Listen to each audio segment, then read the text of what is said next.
नमस्कार दोस्तों, स्वागत है आपका YouTube चैनल हिंदी भाषा कुंज में। दोस्तों, जैसा कि आप देख ही रहे हैं, आज हम चर्चा करने वाले हैं भारतेंदुकालीन प्रमुख लेखकों को और विशेष रूप से भारतेंदु मंडल के लेखकों के बारे में।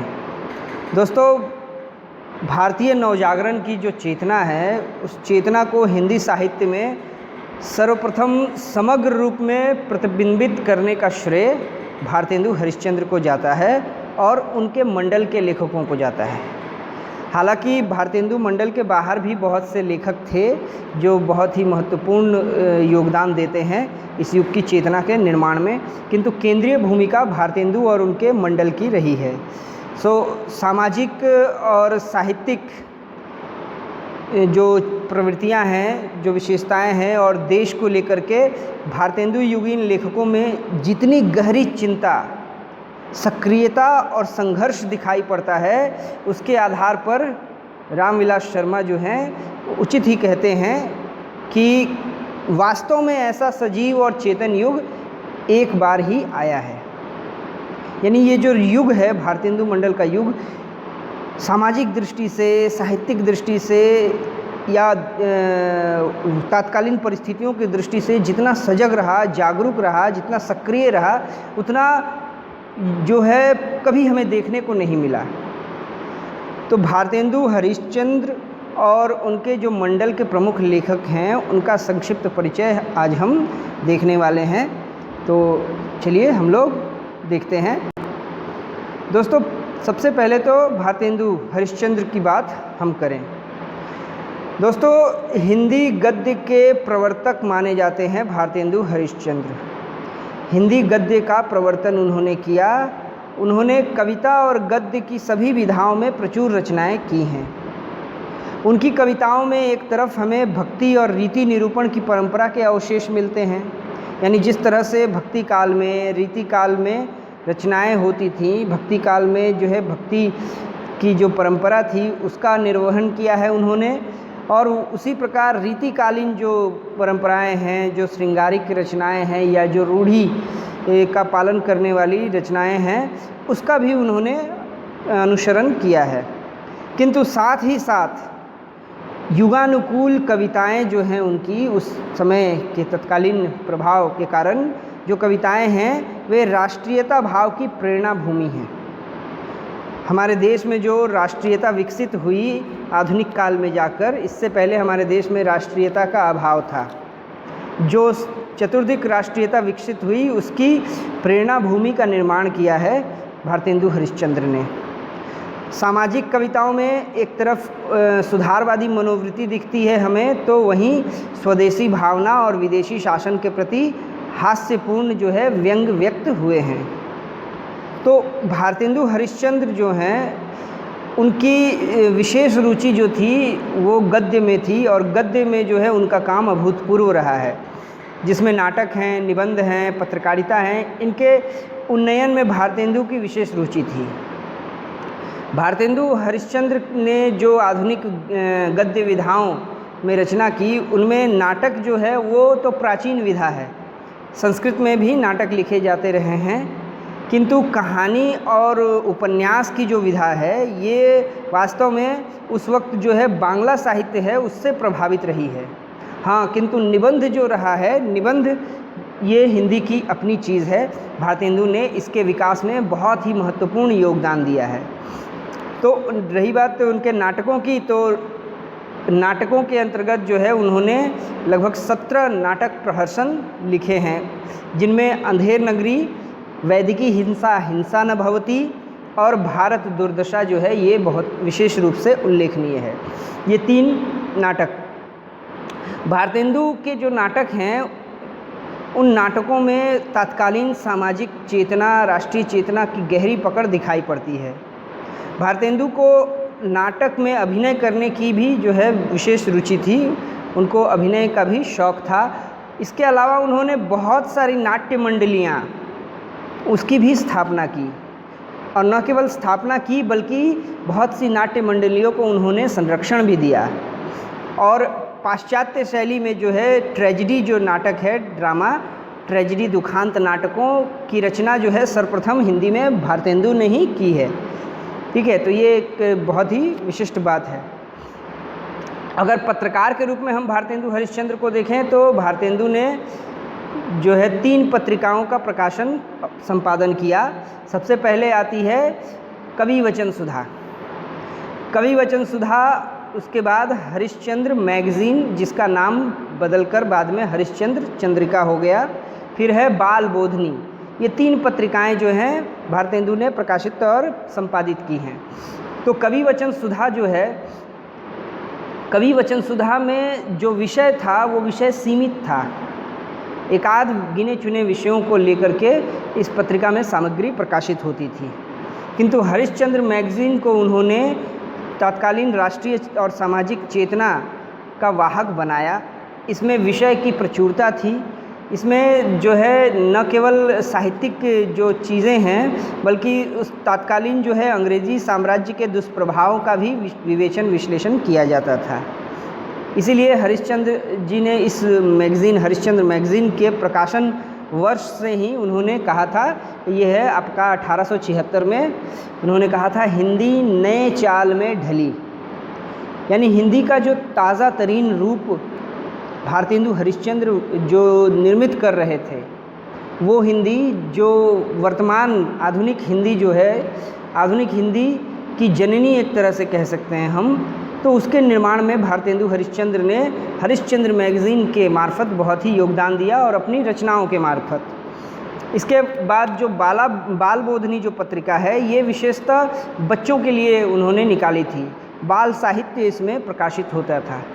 तो इन पत्रिकाओं के माध्यम से जो है उन्होंने हिंदी पत्रकारिता को जनजीवन के साथ जोड़ा था, सामान्य जीवन के साथ। इन पत्रिकाओं में भारतेंदु ने विविध विषयों पर निबंध लिखकर निबंध विधा जो है उसको भी समृद्ध किया। भारतेंदु ने खड़ी बोली को हिंदी गद्य की समर्थ भाषा के रूप में खड़ा किया था। खड़ी बोली जो थी इसके पहले हमें अमीर खुसरो की पहेलियों और मुकरियों में देखी जाती थी और एक तरह से जो है खड़ी बोली का प्रथम प्रयोगकर्ता उन्हें माना जाता था, लेकिन वो जो है वो साहित्य की मूल धारा में शामिल नहीं हो पाई थी और इस काम को अंजाम दिया भारतेंदु जी ने और उन्होंने अपना ऐतिहासिक योगदान इस क्षेत्र में दिया। आचार्य रामचंद्र शुक्ल के शब्दों में यदि हम भारतेंदु हरिश्चंद्र के महत्व का, उनके योगदान का अगर हम अवलोकन करें तो शुक्ल कहते हैं कि हिंदी गद्य की भाषा को परिमार्जित करके उसे बहुत ही चलता, मधुर और स्वच्छ रूप दिया भारतेंदु जी ने। भाषा का निखरा हुआ शिष्ट सामान्य रूप भारतेंदु की कला के साथ ही प्रकट हुआ।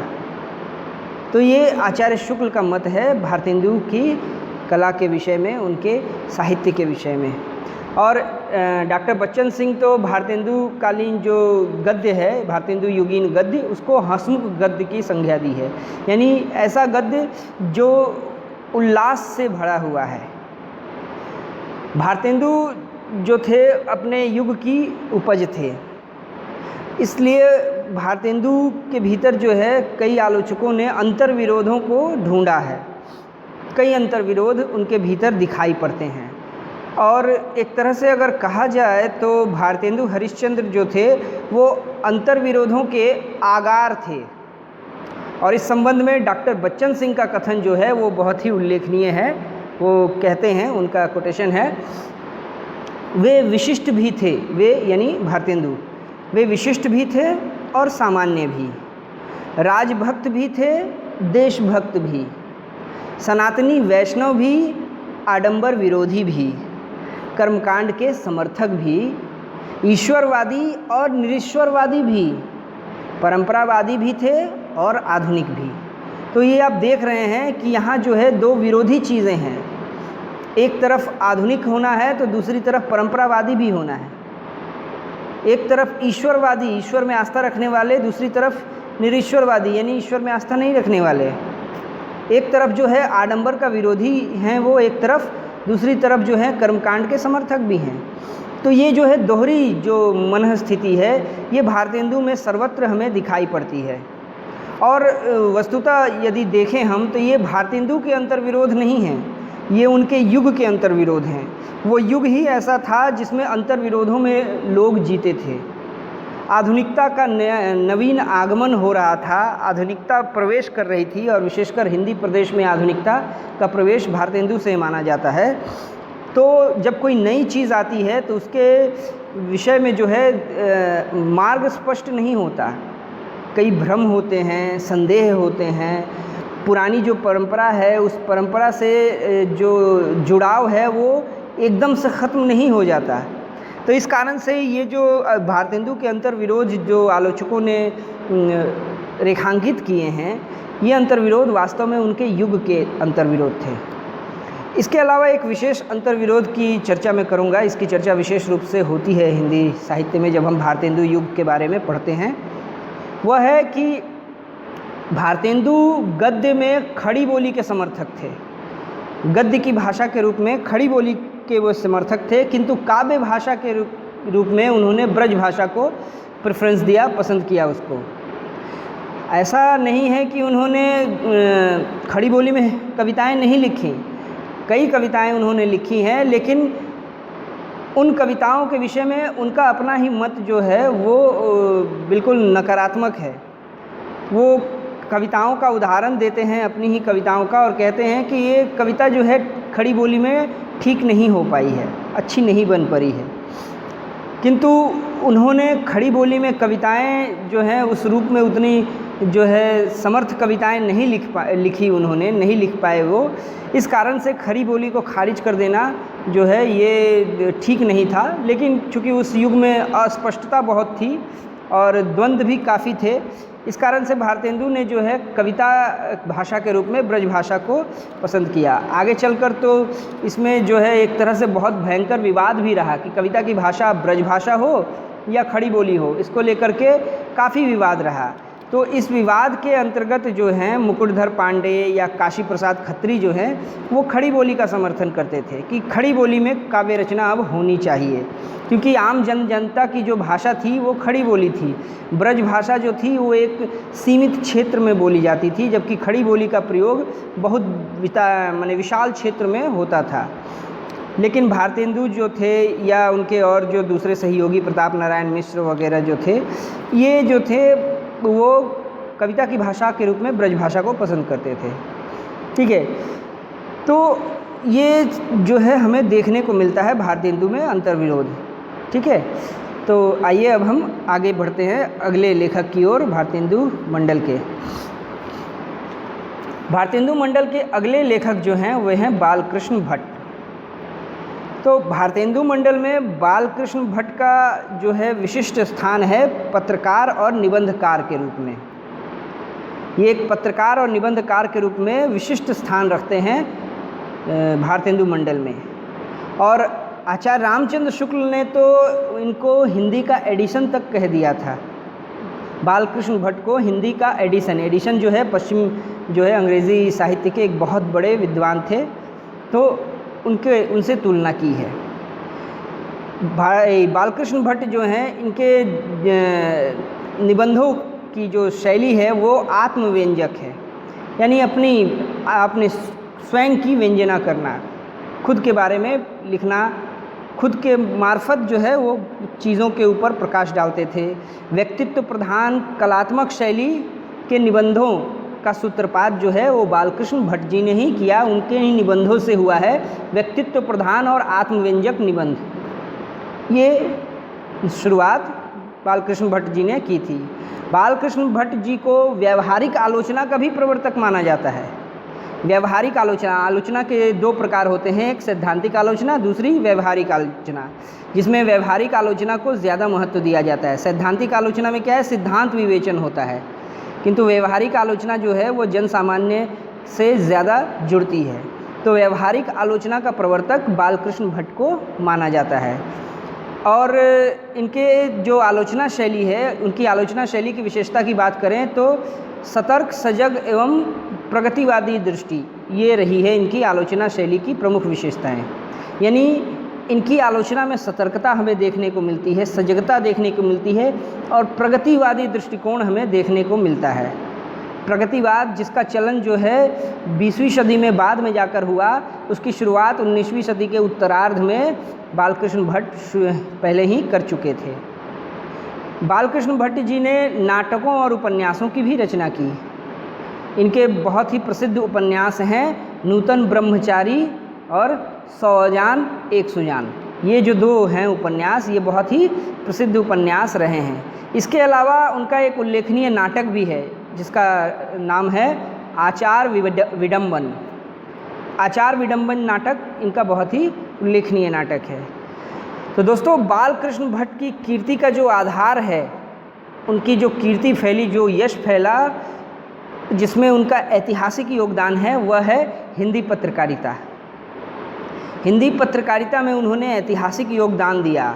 उन्होंने हिंदी प्रदीप नामक पत्र निकाला, उसका संपादन किया 33 वर्षों तक, जो स्वयं अपने आप में एक कीर्तिमान है। इतने लंबे अरसे तक किसी पत्रिका का संपादन करना लगातार, ये अपने आप में एक बहुत बड़ा कीर्तिमान था जो बालकृष्ण भट्ट जी ने स्थापित किया था।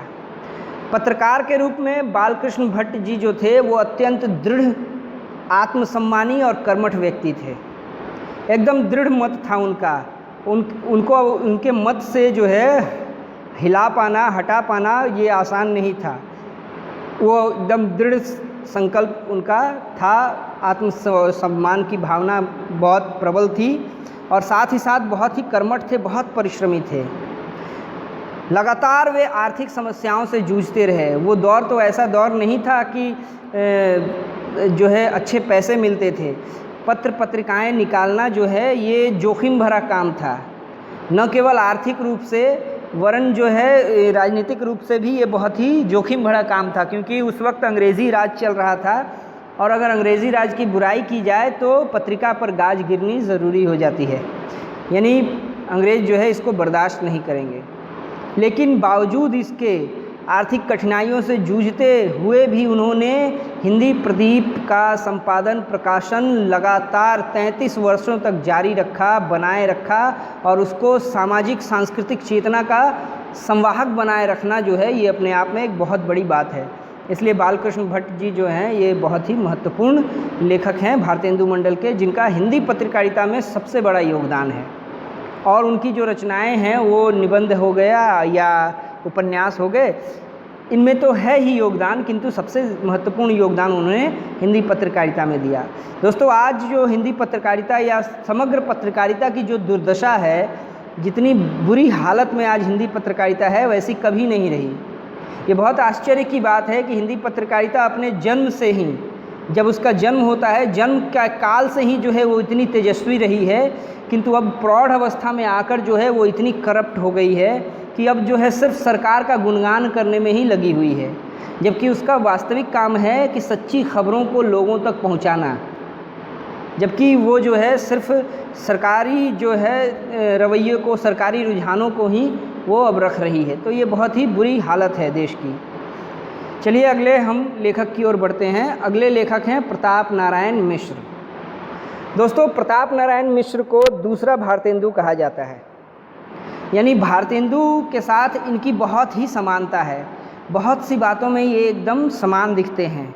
और प्रताप नारायण मिश्र जो हैं ये भारतेंदु को अपना गुरु और आदर्श मानते थे।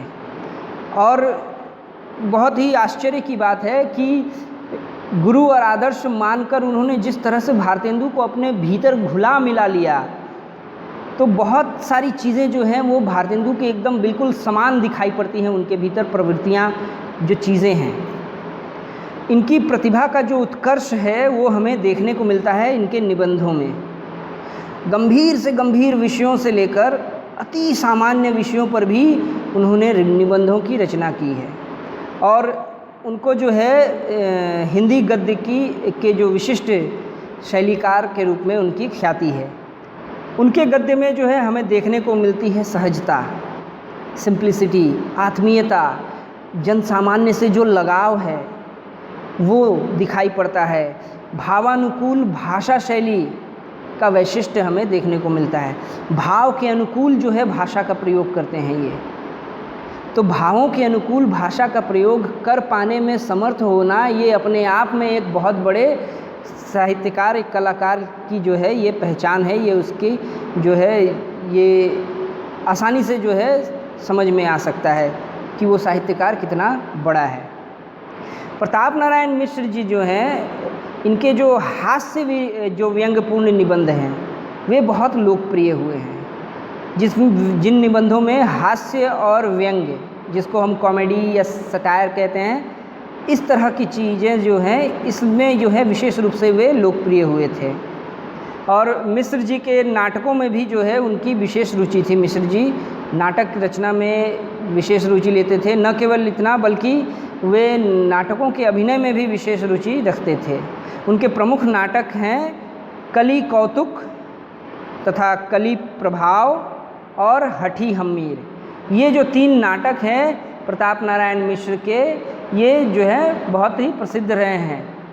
और पारसी जो थिएटर है, पारसी थिएटर के बारे में मैं कह दूं कि न केवल हिंदी साहित्य में या फिर जो नाटकों की रचना होती है हिंदी साहित्य में, न केवल उस पर बल्कि जो है भारतीय रंगमंच के ऊपर भी पारसी थिएटर का, पारसी रंगमंच का बहुत ही ज़बरदस्त प्रभाव रहा है।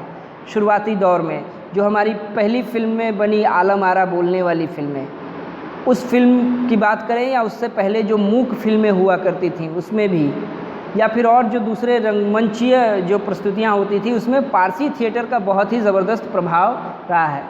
किंतु प्रताप नारायण मिश्र जी ने पारसी रंगमंच में बढ़ती अश्लीलता के विरोध में क्या किया, हिंदी रंगमंच को स्थापित करना उनकी इच्छा थी। वे चाहते थे कि ये पारसी रंगमंच में जो अश्लीलता बढ़ती जा रही है इसके विरोध में, इसके विपरीत जो है हिंदी रंगमंच की एक स्थापना की जाए। तो इनको नाटकों में जो है, मैंने अभी थोड़ी देर पहले कहा कि नाटकों में अभिनय करने का भी शौक़ था, लेकिन न केवल इतना बल्कि स्त्री पात्रों का अभिनय करने का भी इनको शौक़ था। और इससे संबंधित एक दिलचस्प घटना बताऊं आपको कि जब पहली बार प्रताप नारायण मिश्र स्त्री पात्र का अभिनय करने जा रहे थे तो उसके लिए उनको अपनी मूंछ मुंडवानी थी। तो इसके लिए उन्होंने पत्र लिखकर विशेष रूप से अपने पिता से अनुमति मांगी थी कि मैं स्त्री पात्र का अभिनय करने जा रहा हूँ, इसलिए मुझे मूंछ मुंडवानी होगी, कृपया मुझे इसकी आज्ञा दें। तो ये बहुत दिलचस्प है उस दौर में। तो इन्हें था, प्रताप नारायण मिश्र जो हैं उनमें राष्ट्रीय स्वाभिमान के साथ ही साथ जातीय सम्मान के लिए भी प्रतिबद्धता हमें देखने को मिलती है। हिंदी जाति जो है, हिंदी जाति के स्वाभिमान के प्रति भी प्रतिबद्धता उनमें थी। और एक नारा जो उस समय उन्होंने दिया था वो बहुत ही प्रसिद्ध नारा हुआ, हिंदी हिंदू हिंदुस्तान। हिंदी हिंदू हिंदुस्तान, ये नारा प्रताप नारायण मिश्र ने दिया था, जो बहुत ही लोकप्रिय हुआ था और आज भी कभी कभी हमें ये सुनने को मिलता है। तो भारतेंदु मंडल में प्रताप नारायण मिश्र जो है कितने विशिष्ट महत्व रखते हैं, उनके महत्व को प्रतिपादित करते हुए बाल मुकुंद गुप्त जी ने लिखा है। बाल मुकुंद गुप्त जिन्होंने जो है बालकृष्ण भट्ट की तरह ही जो है निबंध की रचना की, उस और बाल मुकुंद गुप्त के निबंधों की एक विशिष्ट शैली ये थी कि वे निबंध जो है विशेषकर जो उन्होंने लिखे शिव शंभू के चिट्ठे, इस तरह के निबंध जिसमें उन्होंने अंग्रेजी साम्राज्य तत्कालीन जो गवर्नर जनरल थे लॉर्ड कर्जन, उनको संबोधित करके ऐसे निबंधों की रचना की जिसमें ऊपरी तौर पर तो दिखाई देता था कि वो प्रशंसा कर रहे हैं अंग्रेजी राज की, लॉर्ड कर्जन की, किंतु अंतर्निहित भाव उसमें जो था वो अंग्रेजी साम्राज्य का घोर विरोध था, उसकी गलत नीतियों का घोर विरोध उसमें दिखता है। लेकिन आमतौर पर ऊपर से देखने पर वो ऐसा पता नहीं चलता है। तो ये अपने आप में एक विशिष्ट है। अभी कभी आपको मौका मिले तो आप पढ़िएगा शिव शंभू के चिट्ठे, बड़ा ही रोचक है वो। तो बाल मुकुंद गुप्त जो हैं प्रताप नारायण मिश्र के विषय में कहते हैं, ये उनकी पंक्तियां हैं, उनकी बहुत बातें बाबू हरिश्चंद्र की सी थी, कितनी ही बातों में यह उनके बराबर और कितनी ही में कम थे, पर एकाध में बढ़कर भी थे। जिस गुण में वे कितनी बार ही भारतेंदु के बराबर हो जाते थे, वह उनकी काव्यत्व शक्ति और सुंदर भाषा लिखने की शैली थी। तो काव्यत्व शक्ति और सुंदर भाषा लिखने की शैली में वो भारतेंदु के बराबर हो जाते थे।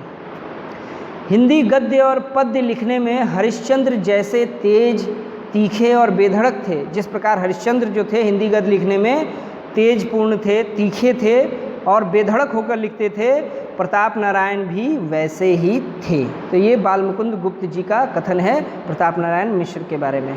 दोस्तों, प्रताप नारायण मिश्र ने भी पत्रकारिता से जो है उनका भी नाता था, और न केवल प्रताप नारायण मिश्र या बालकृष्ण भट्ट जो हैं या भारतेंदु, बल्कि भारतेंदु मंडल के सभी जो लेखक हैं वो किसी न किसी पत्र या पत्रिका से जुड़े हुए थे। यानी उस समय लेखक जो भी लेखक थे भारतेंदु युग के, प्रायः सभी लेखक जो थे वो पत्रकारिता से जुड़े हुए थे। और पत्रकारिता उस समय जो था वो लाभ का पेशा नहीं था, बल्कि जन जागरण का पेशा था। वो जन जागरण के लिए इस्तेमाल होता था। तो इन्होंने भी एक पत्र निकाला जिसका शीर्षक था ब्राह्मण, और कुछ समय तक ये हिंदुस्तान जो पत्र था उसमें भी संपादक के रूप में रहे।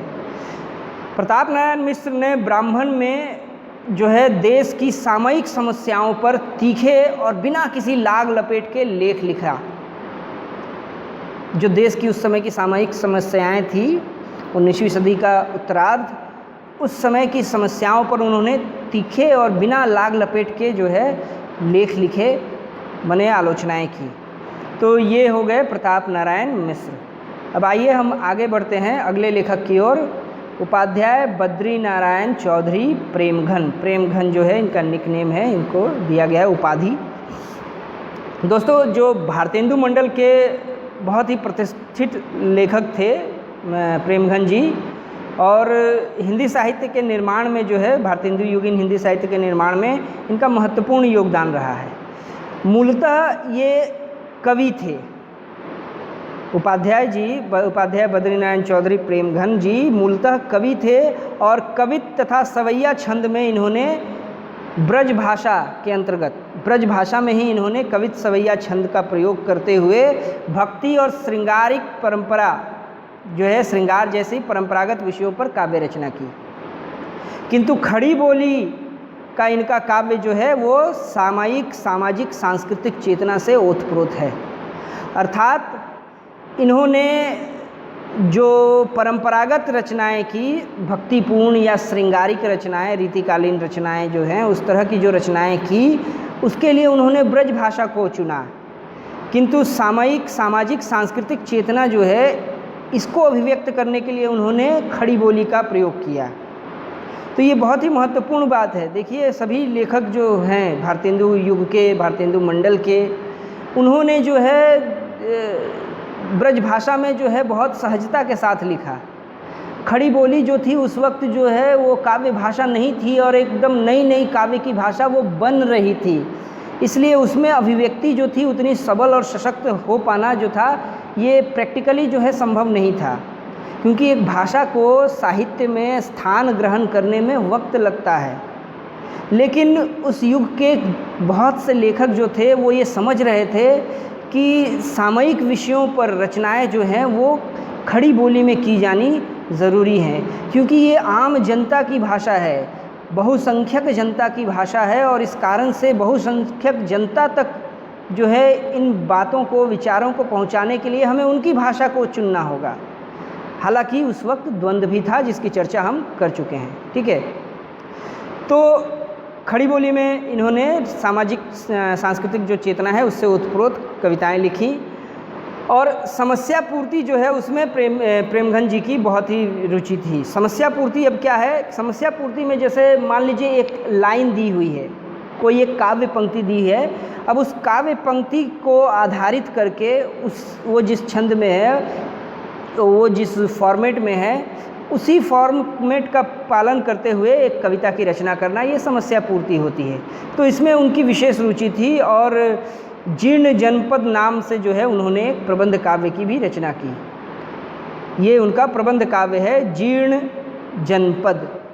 ठीक है, और इसके साथ उन्होंने जो है लोक गीतात्मक कविताएं भी लिखी हैं, और कजली गीत हो गया, होली का गीत, लातनी शैली में इन्होंने बहुत सी लोक गीतात्मक कविताएं भी लिखी हैं।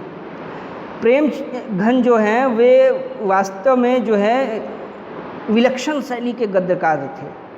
और आचार्य शुक्ल के अनुसार अगर कहें, आचार्य शुक्ल कहते हैं प्रेमघन जी के बारे में कि वे गद्य रचना को एक कला के रूप में ग्रहण करने वाले, कलम की कारीगरी समझने वाले लेखक थे। जो कलम की कारीगरी, कलम के क्राफ्ट को समझने वाले लेखक थे प्रेमघन जी। यद्यपि उनके जो निबंध हैं वो निबंध कम, वो सामयिक टिप्पणियाँ अधिक प्रतीत होती हैं, यानी कमेंट्स के रूप में वो लगती हैं। वो निबंध नहीं लगते, वो लगते हैं कि सामयिक विषयों पर उन्होंने कमेंट किया है, कमेंट की तरह वो दिखाई देते हैं। ठीक है। और उनके द्वारा जो एक पत्रिका प्रकाशित हुई थी, जैसे कि सभी जो हैं भारतेंदु मंडल के और उसके बाहर के भी लेखक जुड़े हुए हैं पत्रकारिता से, तो इन्होंने भी एक पत्रिका प्रकाशित की जिसका नाम था आनंद कादम्बनी। ये पत्र इन्होंने प्रकाशित किया था। और नाटक और आलोचना साहित्य में भी इनका जो है बहुत महत्वपूर्ण योगदान रहा है। तो इनका प्रसिद्ध जो नाटक है वो है भारत सौभाग्य। ये इनका प्रसिद्ध नाटक है। और इनकी जो आलोचनाएं थी, अगर उसकी विशेषता के बारे में बात की जाए तो इनकी आलोचना जो थी वो व्यक्तिगत रुचि के अनुकूल और कृति के गुण दोष से जुड़ी हुई थी, बस उसी तक सीमित थी। यानी उस वक्त की आलोचना में देखा जाए तो अधिकांशतः वो आलोचना गुण दोष विवेचन तक ही सीमित रहती थी। किसी भी कृति, किसी भी रचना की आलोचना कर रहे हैं तो उसमें क्या गुण है, क्या दोष हैं, बस ये बता देना ही आलोचना मान ली जाती थी। ये लगभग उस समय प्रायः सभी लेखकों के भीतर दिखाई पड़ता है, बस एक बालकृष्ण भट्ट को छोड़कर, जिन्होंने व्यवहारिक आलोचना की नींव रखी, जो उसके प्रवर्तक थे। और पत्रकार के रूप में प्रेमघन जी ने, जैसा कि मैंने अभी कहा, कि आनंद कादम्बनी पत्र का प्रकाशन किया 1881 में, जो है वो मिर्ज़ापुर से इनको निकाला करते थे। इसके साथ साथ जो है उन्होंने एक साप्ताहिक पत्र का भी प्रकाशन किया जिसका नाम था नागरी नीरद। नागरी नीरद नामक एक साप्ताहिक पत्र, वीकली पत्र का भी उन्होंने प्रकाशन किया। आइए अब हम अगले लेखक की ओर बढ़ते हैं, जो हैं अंबिका दत्त व्यास। दोस्तों, भारतेंदु मंडल के सुप्रतिष्ठित कवि लेखक थे अंबिका दत्त व्यास, जो ब्रज भाषा के सफल कवि थे। ब्रज भाषा में रचना करने के लिए विशेष रूप से जाने जाते हैं। और इनकी एक रचना है बिहारी बिहार। तो बिहारी सतसई के आधार पर लिखी गई है ये। जिस तरह से बिहारी जो है रीतिकालीन कवि, उन्होंने बिहारी सतसई की रचना की, उसी आधार पर इन्होंने बिहारी बिहार ग्रंथ की रचना की, जो बहुत प्रसिद्ध है। आज भी इसका नाम लिया जाता है और परीक्षा में पूछा भी जाता है अक्सर। तो इनकी जो है प्रसिद्धि का विशेष आधार यह रचना ही है, बिहारी बिहार, अंबिका दत्त व्यास जी। अतुकांत जो कविताएं हैं उसको लिखने का भी इन्होंने प्रयास किया था। अतुकांत कविताएं क्या होती हैं, पहले तो तुक समझना है। तुकांत कविताएं, जैसा कि कोई भी कविता है, उसकी पहली पंक्ति का जो अंतिम ध्वनि है उसकी, उस अंतिम ध्वनि की बार बार आवृत्ति हो, या फिर हर लाइन में हो, हर लाइन के अंत में उस ध्वनि से सामने हो, या पहली लाइन का तीसरी लाइन से, दूसरी लाइन का चौथी लाइन से, इस तरह से जो है वो समान ध्वनि के रूप में वो आवृत्ति हो, तो वो होती है तुकांत रचना। तो अतुकांत रचना लिखने का भी इन्होंने प्रयास किया, किंतु ये सफल नहीं हो सके उसमें। और भारतेंदु से प्रभावित होकर इन्होंने क्या किया, एक ललिता नामक नाटक की रचना की, और दूसरा नाटक है इनका गो संकट। ठीक है, ललिता और गो संकट, ये जो दो नाटक हैं उनके, ये दोनों जो है आधुनिक जो नाट्य की गद्य शैली है, आधुनिक नाटक शैली से ये बहुत ही दूर है, कोसों दूर है। इसका अर्थ ये हुआ कि आधुनिक जो नाटक है इससे इसका मेल नहीं बैठता इन नाटकों का। इनकी भाषा जो देखें, अगर हम गद्य शैली की बात करें तो इसमें पंडिताऊपन दिखाई देता है। ये नहीं है कितना जानते थे, ये अपना ज्ञान प्रदर्शित करते हैं, इनकी भाषा को देखकर लगता है। ठीक है, तो अंबिका दत्त व्यास जी ने जो है एक पत्रिका का प्रकाशन भी किया जो बहुत ही प्रसिद्ध रही, वैष्णव पत्रिका, उसका नाम था, और बाद में जिसको जो है पीयूष प्रभा नाम से बदल दिया गया। तो पहले वो वैष्णव पत्रिका थी, बाद में पीयूष प्रभा हो गई। दोस्तों इसके बाद अगले जो लेखक के बारे में हम बात करने जा रहे हैं वो हैं ठाकुर जगमोहन सिंह। दोस्तों ठाकुर जगमोहन सिंह जो थे ये हालांकि भारतेंदु मंडल के सभी लेखक जो हैं भारतेंदु से बहुत प्रभावित थे, लेकिन इनका जो है एक विशेष चीज़ जो हमें देखने को मिलती है कि भारतेंदु जो हैं इनकी जिस तरह से उन्होंने एक मंडल की स्थापना की, भारतेंदु मंडल जिसको कहा जाता है, उसी तर्ज पर इन्होंने भी जो है एक मंडल की स्थापना की छत्तीसगढ़ में, ठीक है, जिसका शीर्षक इन्होंने जगमोहन मंडल रखा। तो जगमोहन मंडल की सृष्टि की और इस मंडल के मार्फत उन्होंने छत्तीसगढ़ को साहित्यिक गतिविधियों का केंद्र बना दिया था, ठीक है। इनकी कविताओं की अगर बात करें तो इनकी कविता का ढंग थोड़ा दूसरा है। इनकी कविताएं जो हैं देश प्रेम की तुलना में प्रकृति प्रेम से जो है अधिक संबंधित हैं, और इन्होंने नए ढंग से प्रकृति चित्रण की नींव डाली। प्रकृति चित्रण का जो है इन्होंने एक नया पैटर्न बनाया था। और इनकी प्रमुख कविताओं की बात करें अगर, तो उनकी प्रमुख कविताएं हैं श्यामालता, देवयानी, श्याम सरोजनी तथा प्रेम संपत्ति लता, ये इनकी प्रमुख कविताएं हैं। इसके अलावा इन्होंने एक बहुत ही चर्चित उपन्यास लिखा है जिसका शीर्षक है श्यामा स्वप्न। श्यामा स्वप्न इनका चर्चित उपन्यास है। इसके बद्री ठाकुर जगमोहन सिंह ने जो है ये कुछ जो है अनुदित नाटकों की भी रचना की, जैसे ऋतु संहार और मेघदूत है। ये कालिदास की रचना है, महाकवि कालिदास, संस्कृत के महाकवि कालिदास, इसको उन्होंने ब्रज भाषा में अनुदित किया, इसका अनुवाद किया इसी शीर्षक से, ऋतु संहार और मेघदूत। ये जो है बहुत ही सरस कृतियां हैं ब्रज भाषा की, बड़ा आनंद आएगा पढ़कर। भारतेंदु हरिश्चंद्र से जो है इनका बहुत ही ज़्यादा लगाव था और इसी आधार पर इन्होंने जो है जगमोहन मंडल जो है उसकी रचना की, जिसके बारे में हमने अभी चर्चा की। तो दोस्तों इसके बाद अगले जो लेखक हैं जिनके बारे में हम चर्चा करेंगे वे हैं राधाचरण गोस्वामी जी। दोस्तों राधाचरण गोस्वामी जो हैं ये भारत की तत्कालीन राजनीतिक और राष्ट्रीय चेतना की नब्ज़ पकड़ने वाले लेखक थे। उसकी नब्ज़ पर इनकी उंगली थी, यानी वो उस समय की तत्कालीन राजनीतिक और राष्ट्रीय चेतना जो है उसको बहुत अच्छी तरह से समझते थे। और ये नवजागरण जो था, हिंदी नवजागरण उस दौर को कहा जाता है, भारतेंदु मंडल का जो युग है उसको नवजागरण काल कहते हैं। तो नवजागरण काल की जो मुख्य धारा है इसमें इनका विशेष स्थान था, बहुत प्रमुख लेखक थे। इन्होंने भारतेंदु के नाम से ही जो है एक पत्र का प्रकाशन किया। भारतेंदु से इतने ज़्यादा ये प्रभावित थे और इतना जो है उनके माने कह सकते हैं हम एकदम माने अद्भुत जो भारतेंदु की जो क्षमता थी, साहित्यिक क्षमता, युग को पहचानने की क्षमता जो थी, उसका इतना प्रभाव पड़ा राधाचरण गोस्वामी जी पर कि उनके नाम से ही उन्होंने एक पत्र का प्रकाशन किया, भारतेंदु, जिसमें 1883 में उन्होंने एक संपादकीय लिखा था, पश्चिमोत्तर और अवध में आत्मसम्मान। इस संपादकीय में, एडिटोरियल में उन्होंने पश्चिमोत्तर प्रांत और अवध में जो है आत्मशासन की मांग को उठाया था कि उसको आत्मशासन मिलना चाहिए इन प्रांतों को। 19वीं शताब्दी के उत्तरार्ध में नवजागरण के जो 5 प्रमुख केंद्र बन गए थे, जिनमें से एक था वृंदावन का केंद्र। तो उस केंद्र के एकमात्र सर्वकालिक प्रतिनिधि थे राधाचरण गोस्वामी जी। और अगर इनकी रचनाओं की बात करें तो इनकी रचनाओं में जो है हमें जो है उस तरह से नहीं दिखाई पड़ता है तेज जिस तरह से, लेकिन ये एक विशेष बात के लिए ये बहुत प्रसिद्ध थे। जैसे मैंने थोड़ी देर पहले चर्चा की कि उस वक्त जो है कविता की भाषा ब्रज भाषा को बनाया जाए या खड़ी बोली को, इसको लेकर विवाद चल रहा था। तो उस विवाद में राधाचरण गोस्वामी जो थे वो ब्रज भाषा के पक्ष में थे, ब्रज भाषा को जो है कविता की भाषा बनाने के पक्ष में थे और खड़ी बोली का इन्होंने विरोध किया था।